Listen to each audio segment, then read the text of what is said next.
তারা হয়তো এই হাদিস জানে না, আল্লাহ পাক ওদের কানের মধ্যে আমার এই হাদিসটা যেন পৌঁছে দেন, আমিন।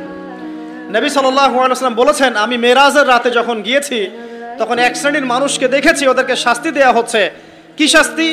জাহান্নামীদের রক্ত এবং পুঁজ ওদেরকে খেতে দেয়া হচ্ছে। জিবরাইল আলাইহিস সালামকে জিজ্ঞাসা করা হলো যে এরা কারা? তিনি বললেন, এরা আপনার উম্মতের সেই সব ব্যক্তি যারা মাদকদ্রব্য সেবন করত। আল্লাহ রাব্বুল আলামিন তার হাবিবের মাধ্যমে জানিয়েছেন, যখন কোনো মুসলিম মাদক সেবন করে বা কোনো ব্যক্তি মাদক সেবন করে তখন 40 দিন তার নামাজ কবুল হয় না। এরপর যদি সে তওবা করে তাহলে আল্লাহ পাক তার তওবা কবুল করবেন ইনশাআল্লাহ। যদি সে আবারও মাদক খায় তওবা করার পর, আবার 40 দিন তার নামাজ কবুল হবে না। যদি সে আবার তওবা করে আল্লাহ পাক আবার তাকে মাফ করে দিবেন। যদি সে আবারও মাদক খায় আবার 40 দিন তার নামাজ কবুল হবে না। তারপর যদি আবার তওবা করে আবার আল্লাহ তাকে মাফ করে দিবেন। এরপরেও যদি সে আবার মাদকদ্রব্য সেবন করে, নবী সাল্লাল্লাহু আলাইহি ওয়াসাল্লাম বলছেন তাকে আল্লাহ রাব্বুল আলামিন পরকালে মৃত্যুর পরে তিনাতুল খাবাল পান করাবেন। তিনাতুল খাবাল।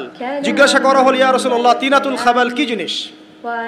নবী সাল্লাল্লাহু আলাইহি ওয়াসাল্লাম উত্তর দিচ্ছেন, এটা হচ্ছে জাহান্নামীদের রক্ত, মাংস, এগুলো পুড়ে পচে যে রসটা বের হবে, এটা হচ্ছে তিনাতুল খাবাল।